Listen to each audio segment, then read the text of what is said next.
نحمده ونصلي على رسوله الكريم الأمين المكين الحنين الكريم الرؤوف الرحيم. بسم الله الرحمن الرحيم. اهدنا الصراط المستقيم صراط الذين أنعمت عليهم. قال الله تبارك وتعالى في الكلام المجيد والفرقان الحميد في مقام آخر: ألا إن أولياء الله لا خوف عليهم ولا هم يحزنون. قال الله تبارك وتعالى في الكلام المجيد والفرقان الحميد في مقام آخر: إن الله وملائكته يصلون على النبي يا أيها الذين آمنوا صلوا عليه وسلموا تسليما. اللهم صل على سيدنا ومولانا محمد وبارك وسلم وصلوا عليه. بے شمار حمد و ثنا، تسبیح و تحلیل رب العالمین کا بے شمار شکر حمد ثنا، جس مالک نے بے شمار نعمتیں عطا فرمائی، ساتھ ایمان کی دولت عطا فرمائی، اپنا ذکر اپنی بارگاہ میں فکر کرنے کا شرف عطا فرمایا۔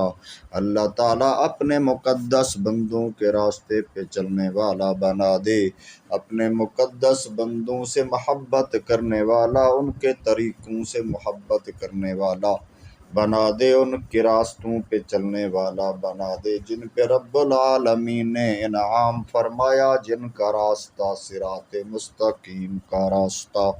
اللہ تعالیٰ کی حمد و ثنا کے بعد بے شمار درود بر حبیب رب ودود صلی اللہ تعالیٰ علیہ وآلہ وسلم، الف الف مرۃ میۃ کل ذرۃ صلاۃ و سلام علیک یا سیدی یا رسول اللہ۔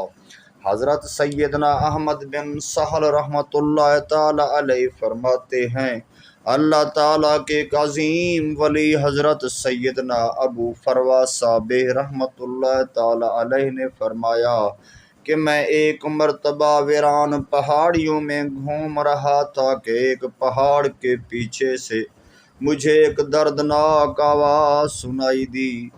میں نے کہا یہاں ضرور کوئی خاص بات ہے۔ میں اس سمت چل دیا جدھر سے آواز آ رہی تھی۔ جب میں وہاں پہنچا تو ایک شخص اللہ تعالیٰ کی بارگاہ میں التجائیں کر رہا تھا۔ التجا کا انداز بڑا پیارا اور مقدس اور مخلصانہ تھا۔ وہ اللہ کا بندہ اللہ کی بارگاہ میں اس طرح ملتجی تھا: اے او پاک ذات جس نے اپنے پاک ذکر سے میرے دل کو انس بخشا ہے اور مجھے مخلوق کی دنیا کی محبت میرے دل سے نکال کر اپنی محبت ڈال دی ہے، اے ارحم الراحمین مجھے تیری یاد میں آنسو بہانا بہت ہی محبوب ہے۔ اے میرے مالک و مولا، مجھے اپنی ایسی معرفت اور محبت عطا فرما کہ مجھے تیرا قرب نصیب ہو جائے۔ اے اپنے محبت کرنے والوں پر احسان فرمانے والے مالک و مولا، مجھے بھی اپنے نیک بندوں میں شامل فرما دے۔ پھر کہتے ہیں میں نے ایک زوردار چیخ سنی لیکن آس پاس کوئی موجود نہ تھا۔ میں اسی سمت چلتا رہا حتیٰ کہ اس جگہ پہنچا جہاں سے آواز آ رہی تھی۔ کیا دیکھتا ہوں کہ ایک بوڑھا شخص زمین پر بے ہوش پڑا ہوا ہے، مگر اس کا جسم کپ کپا رہا ہے، کانپتے ہوئے جسم کے ساتھ جیسے کسی مرغ بسمل کو کسی نے ذبح کر ڈالا ہو۔ وہ کافی دیر اسی حالت میں تڑپتا رہا اور میں وہیں اس کی حالت پہ توجہ سے دیکھتا رہا کہ اس کا کیا معاملہ ہے۔ پھر جب اس کو کچھ افاقہ ہوا تو مجھ سے اس نے پوچھا، اللہ تجھ پر رحم فرمائے، آپ کون ہیں؟ میں نے عرض کی میں بھی بنی آدم ہوں، اللہ کا ایک بندہ ہوں۔ پھر میں نے اس سے کہا وہ کہنے لگا ارے بھائی مجھ سے چلا جا، میں تو دنیا کو چھوڑ کے اپنے رب کے راستے پہ چلنے کی سعی کر رہا ہوں، مجھے انسانوں سے دور رہنے دے۔ اتنا کہنے کے بعد وہ بزرگ اٹھ کھڑے ہوئے اور روتے ہوئے ایک جانب چل دیے، جیسے بابا بلے شاہ نے کہا تھا اٹھ بلے آ اٹھے چلیے، جتے ہون سارے انھے، نہ کوئی ساڈی ذات پچھانے، نہ کوئی سانو منے۔ میں عرض کرنے لگا اللہ آپ پر رحم فرمائے، مجھے بھی تو کوئی راستہ ہدایت کا بتاتے جائیے۔ تو انہوں نے آسمان کی جانب اشارہ کرتے ہوئے فرمایا اصل منزل وہاں ہے، اصل منزل وہاں ہے۔ اللہ اللہ اللہ تعالیٰ کی ان پہ رحمت ہو، ان کے صدقے ہماری مغفرت ہو، آمین بجاہ النبی الامین المکین الحنین الکریم الرؤوف الرحیم۔ اللہ کے ایک اور پیارے بندے کا ذکر سنتے ہیں۔ بنی اسرائیل میں ایک عبادت گزار شخص تھا جو دن رات اللہ تعالیٰ کی عبادت میں مشغول رہتا۔ اس طرح عبادت کرتے ہوئے اسے بڑا عرصہ گزر گیا۔ ایک مرتبہ وہ چھت پر چڑھا تو اچانک اس کی نظر باہر کھڑی ہوئی ایک حسین و جمیل عورت پر پڑ گئی تو اس کی دل عورت کی طرف میل ہو گیا۔ وہ نیچے اترا اور اس نے ارادہ کیا کہ اس عورت کے پاس جاؤں۔ جیسے ہی اس نے گناہ کے ارادے سے اپنے قدم دروازے سے باہر نکالا تو فوراً اس کی عبادت کے کرم پہ اللہ نے کرم کیا۔ اس کی عبادت کی وجہ سے اللہ تعالیٰ نے اس کو گناہ سے بچانے کے لیے اس کے دل کے اندر اپنا حیا، اپنا خوف پیدا فرما دیا، اور اسے گناہ سے محفوظ رکھنے کے لیے اس کے دل کے اندر اچھی بات ڈال دی۔ چنانچہ وہ عابد اپنے اس فعل پہ ندامت کرتے ہوئے کہنے لگا ارے بندے تو کیا کرنے جا رہا تھا؟ تیرا دل گناہ کی طرف کیوں مائل ہو گیا؟ بس اسی وجہ سے وہ وہیں رک گیا اور کہنے لگا اے میرے نفس، جس قدم نے تیری مان کر اللہ کی نافرمانی کے لیے جدھر سبقت کی ہے، جدھر قدم بڑھایا ہے، جدھر پاؤں اٹھے ہیں، اب وہ باہر پاؤں ساری زندگی میں رکھ کے تجھے سزا دوں گا۔ اس کا ایک پاؤں اللہ اللہ اندر اور ایک پاؤں باہر، اس نے جو نکالا تھا اس کو سزا دینے کا اس طرح اہتمام کیا کہ میں تجھے اللہ کی قسم واپس عبادت گاہ میں نہ لاؤں گا۔ چنانچہ عابد نے اپنے اس پاؤں کو باہر رہنے دیا۔ مسلسل سردی، گرمی، بارش اور دھوپ سے اس کا پاؤں گل سڑ کر جسم سے علیحدہ ہو گیا۔ تو اس عابد نے کہا جو پاؤں رب کی نافرمانی کے لیے بڑھے اس کی یہی سزا ہے۔ کیسا اللہ کا بندہ تھا، کیسا خشیت عزدی تھی، کیسا رب کا پیارا مخلص بندہ تھا۔ اے اللہ عز و جل کا شکر کہ تو نے جب اس کا پاؤں کٹ گیا تو شکر ادا کرتے ہوئے کہنے لگا اللہ تیرا لاکھ شکر ہے کہ تو نے مجھے اس پاؤں سے نجات عطا فرما دی جو تیری نافرمانی کی طرف چل رہا تھا۔ اللہ کے کیسے کیسے پیارے بندے، کیسا ان کے دل کے اندر اللہ تعالیٰ کی خشیت کا معاملہ، کیسے کیسے اللہ سے پیار کرنے والے بندے۔ ایسے ہی ایک اور اللہ کے بندے کا ذکر سنتے ہیں۔ حضرت سیدنا سری بن یحییٰ رحمۃ اللہ تعالیٰ علیہ فرماتے ہیں کہ حضرت سیدنا سید والان بن عیسیٰ رحمۃ اللہ تعالیٰ علیہ اپنے زمانے کے مشہور اولیاء کرام میں سے ایک بزرگ ہیں۔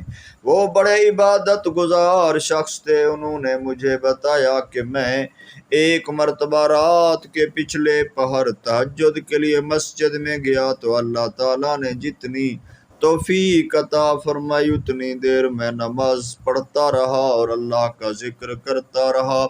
پھر مجھ پر نیند کا غلبہ ہو گیا تو میں نے خواب میں دیکھا کہ ایک قافلہ مسجد میں آیا ہے۔ اہل قافلہ کے چہرے ایسے حسین و جمیل اور نورانی تھے کہ میں نے جان لیا کہ یہ انسان نہیں بلکہ کوئی اور غیر مرئی مخلوق ہے۔ ان کے ہاتھوں میں تھال تھے جن میں بڑا اعلیٰ قسم کے آٹا ایسا تھا جیسے سفید برف ہوتی ہے، سفید روٹیاں اس میں تھیں، ہر روٹی پر انگور کے دانے کی طرح چھوٹے چھوٹے قیمتی موتی لگے ہوئے تھے۔ اہل قافلہ میری طرف توجہ فرما کے کہنے لگے، ارے بھائی یہ روٹیاں کھا لو۔ میں نے کہا میرا تو روزہ ہے، یہ نیند کی بات کر رہا ہوں۔ وہ کہنے لگے یہ مسجد جس کا گھر ہے اسی نے حکم دیا ہے کہ تم یہ کھانا کھا لو۔ کہتے ہیں میں نے کھانا شروع کر دیا کہ جب میرے مالک حقیقی نے مجھے حکم دیا ہے تو پھر میں کیوں نہ کھاؤں۔ کھانے کے بعد وہ کہتے ہیں کہ میں نے وہ موتی اٹھانا چاہا تو مجھے کہا گیا کہ انہیں چھوڑ دو، ہم تمہارے لیے ان کے بدلے ایسے جنت کے اندر درخت لگائیں گے جن کے پھل ان موتیوں سے بھی زیادہ اچھے ہوں گے۔ میں نے کہا وہ درخت کہاں لگائے جائیں گے؟ کہا گیا ایسے گھر میں جو کبھی برباد نہ ہوگا اور وہاں ہمیشہ پھل اگتے رہیں گے، کبھی ختم نہ ہوں گے، سدا بہار، ہمیشہ نہ ختم ہونے والی نعمتیں، نہ خراب ہونے والی نعمتیں۔ وہ ایسا ملک ہے جو کبھی ختم نہیں ہوگا، جس کے اندر کوئی تغیر اور خرابی نہیں ہوگی۔ وہاں کپڑے ایسے ہوں گے جو کبھی پرانے اور خراب نہیں ہوں گے۔ وہ ایسا گھر ہے جس میں خوشی ہی خوشی ہے، میٹھے پانی کے ایسے چشمے کہ آپ سوچنے سے بھی قاصر۔ وہاں سکون و آرام ہے اور ایسی پاک باز بیویاں ہیں جو فرما بردار بھی ہیں، حیادار بھی ہیں، پاک دامن بھی ہیں، متقی بھی ہیں، ہمیشہ خوش رہنے والی اور دل کو بھانے والیاں ہیں۔ وہ نہ تو کبھی ناراض ہوں گی اور نہ ناراض کریں گی، لہٰذا دنیا میں جتنا ہو سکے اچھے اعمال کرو، نیک اعمال کی کثرت کرو۔ یہ دنیا تو نیند کی مانند ہے، آنکھ کھلتے ہی رخصت ہو جائے گی، لہٰذا اس میں جتنا ہو سکے نیک عمل کرو، اللہ تعالیٰ کو راضی کرنے والے کام کرو، سچ بولو، حیا کرو، اللہ تعالیٰ سے وفا کرو، اس کے پیارے حبیب کی اطاعت کرو اور جنت کی طرف آ جاؤ جہاں دائمی نعمتیں میسر ہوں گی۔ کہتے ہیں پھر میری آنکھ کھل گئی لیکن ابھی تک میرے ذہن میں وہ خواب سمایا ہوا تھا۔ میں جلدی جلدی اس گھر یعنی جنت میں پہنچنا چاہتا تھا جس کا مجھ سے وعدہ کیا گیا تھا۔ حضرت سیدنا سری بن یحییٰ رحمۃ اللہ تعالیٰ علیہ فرماتے ہیں اس کے بعد حضرت سیدنا والان بن عیسیٰ رحمۃ اللہ تعالیٰ علیہ تقریباً 15 دن ہی زندہ رہے، پھر آپ رحمۃ اللہ تعالیٰ علیہ کا انتقال ہو گیا۔ جس رات انتقال ہوا کہتے ہیں میں نے اس رات خواب میں ان کو دیکھا، مجھ سے فرمانے لگے کیا تم ان درختوں کے پھلوں کو دیکھ کر متعجب ہو رہے ہو کہ ان میں کیسے کیسے اعلیٰ پھل لگے ہوئے ہیں؟ میں نے پوچھا تمہارے لیے جو درخت جنت میں لگائے گئے ہیں ان میں کس طرح کے پھل لگے ہیں؟ آپ رحمۃ اللہ تعالیٰ علیہ نے فرمایا وہ تو ایسے پھل ہیں کہ جن کی تعریف کے لیے الفاظ ممکن نہیں۔ اللہ تعالیٰ کی قسم جب کوئی اللہ تعالیٰ کا مہمان بنتا ہے تو وہ پروردگار اس کو ایسی نعمتیں عطا فرماتا ہے جن کی صفتیں بیان نہیں کی جا سکتی، اس کے کرم کی کوئی انتہا نہیں، وہ اپنے بندوں پر بڑا کریم ہے، بڑا کرم فرماتا ہے۔ اللہ تعالیٰ کی ان پر رحمت ہو، ان کے صدقے ہماری مغفرت ہو، آمین بجاہ النبی الامین۔ اللہ تعالیٰ ہم گناہ گاروں پر بھی ایسا خصوصی کرم فرما دے، ہمیں بھی اپنے مدنی حبیب صلی اللہ تعالیٰ علیہ وسلم کے ساتھ جنت الفردوس میں جگہ عطا فرما دے، چھپ چھپ کے جہاں سے انہیں دیکھ سکوں میں، جنت میں مجھے ایسی جگہ میرے خدا دے دے، آمین بجاہ النبی الامین۔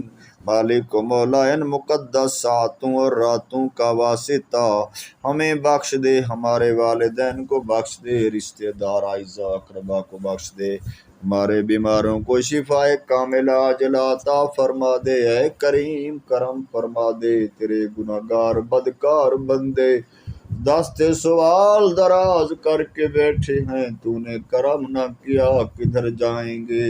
یا اللہ تو ہی مالک، تو ہی خالق، تو ہی رازق، تیرے کمزور بندے۔ مالک و مولا اپنے درد کے طوفان لے کر، اپنی پریشانیوں کے ہار لے کر، اپنے کمزور اور نحیف بدن کے ساتھ، اپنی بدعمالیوں کی شرمندگی کے ساتھ تیری بارگاہ میں ملتجی ہیں، تمنا رکھتے ہیں، امید تیری رحمت پہ رکھتے ہیں۔ اے کریم مالک و مولا، اے عرش اولا کے مالک، اے زلف عمبری والے آقا کی بنانے والے، اے مقدس مصطفیٰ صلی اللہ تعالی علیہ وسلم کی مقدس ہستی کو تخلیق فرمانے والے، فلا و رب کا فرمانے والے، اپنے حبیب کو، اپنے حبیب پہ کروڑہا احسان فرمانے والے، اور پر درود و سلام کی بارش فرمانے والے، انہی کے امتی ہیں، انہی کا صدقہ، انہی کے قدموں کا صدقہ ہمیں بخش دے۔ ہم بدکاروں کے جو رشتہ دار چلے گئے ہیں بیچارے، ان کو بخش دے۔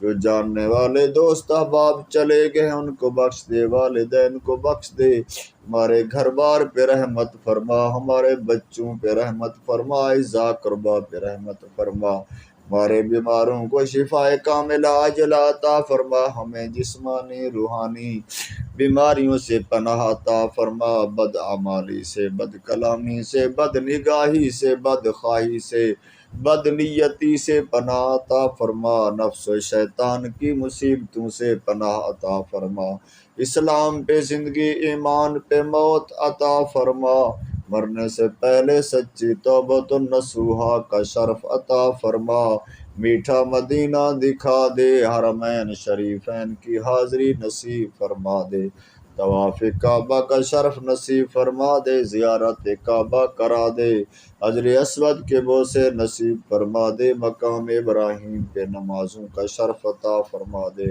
حتیم کے اندر سجدہ ریز ہونے کا شرف عطا فرما دے، صفا مروہ کی سعی نصیب فرما دے۔ اے کریم مالک و مولا، غلاف کعبہ تھام کر تیری رحمت کو تھامنے کا شرف عطا فرما دے۔